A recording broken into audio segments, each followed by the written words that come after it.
ओम नमः शिवाय। ही कथा पाण गुरु कृपा से हासिल करे रहा आहियूं। मेहरबानी करे गौर ॾेई ॿुधजो। एक बार गुरु नानक साहिब खां मर्दाने पुछो त साईं, जेकॾहिं को बुराई करे त छा कजे? त साहिबनि चयो त आनंद में रहिजे ऐं उनजी मोट में को बुराई जो ख़्याल बि न आणिजे। मर्दाने चयो त साईं, संसार जी त चाल आहे, संसार जी त हालत ई कुझु ईअं आहे त सूदी वार्ता वारे खे सताईंदा आहिनि। जेको सीधो हलंदो आहे उन खे ई सताईंदा आहिनि, उन खे ई संसार तंग कंदो आहे। जीअं सीधे वण खे सको अवल काठियुनि लाइ कटींदो आहे। महाराज चयसि त मर्दाना त बि चुप में रहिजे। मर्दाने अर्ज़ु कयो त साईं वरी बि हू ॾिंगाई करे दुख ॾे त छा कजे? गुरुजन फरमायो त मर्दाना, टियों दफ़ो उहो ज़ालिम पर रब खे वधाइण या घटाइण में समर्थ आयो। सुकृत जा कर्म करे सूरी मां कंडो बणाए सघूं था, या बुरा कर्म करे सोन जी देग मां बि कोयला निकिरी सघनि था।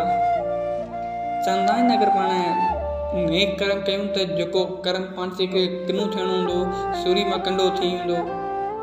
ईअं ई अगरि पाण किना कर्म कयूं त जेकी पाण लाइ सोन जी देग हूंदी उन मां कोयला निकिरनि था। कर्मनि करण में असीं बिल्कुलु आज़ादु आहियूं, पर फल ॾियण वारे परा रब ठाहिण वारो परमात्मा पाण आहे। पाण त जीअं कर्म कयूं पंहिंजे वस में आहिनि, लेकिन कर्मनि जो फल पंहिंजे वस में कोन आहे। इन करे दुनिया में करोड़े माण्हू, दुनिया में हर माण्हू इन करे दुख सुख खे पाए थो।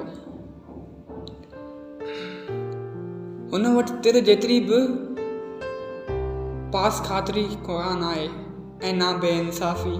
शास्त्रनि में आयो आहे त माता पुत्र पैदा करे भगवान सुभागो रुगो स्वामी सोरमी या पंडित जी ज़रूरत न आहे। वॾा वॾा आलम वारा बि धिका पिया खाइनि। छा पांडवनि जहिड़ा सूरमा योद्धा ऐं विद्या में भड़बया सफल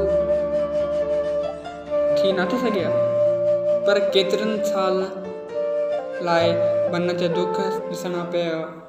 हिकु साल त विराट राजा वटि नीच नौकरी बि करणी पवनि।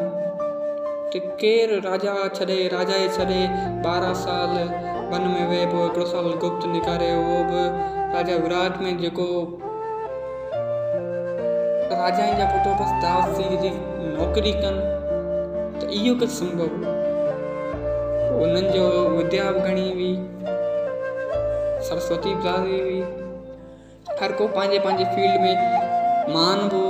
तॾहिं हुन नौकरी कई, सिर्फ़ु प्रारब्ध ते, कर्मनि जे फलनि ते।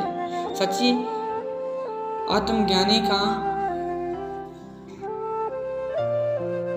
ॼाणी बुझी त को पाप कर्म कीन थींदो, छो त का बि कामना या ममता दुनियावी पदार्थनि या सुखनि जी न अथसि। पर न हूंदे बि जेकॾहिं को पाप कर्म हुन खां थी वञे थो, जेको आत्मज्ञानी आहे, त उन्हनि जो जवाबदार न आहे हू, छो त हू पाण खे शरीर ई नथो सम्झे ऐं कर्म सभु शरीर जे अंदरियूं कनि थियूं। ख़राब प्रारब्ध खे कीअं शुभ कर्मनि सां बदिलाए थो सघिजे, उनजो सिर्फ़ु हिकिड़ो ई रस्तो आहे, या भॻवान जो संग कयो, या भॻवान जो संग करण वारनि जो संग कयो, भक्तनि जो संग कयो। चओ जय सिया राम। ही कथा हिते समाप्त थी।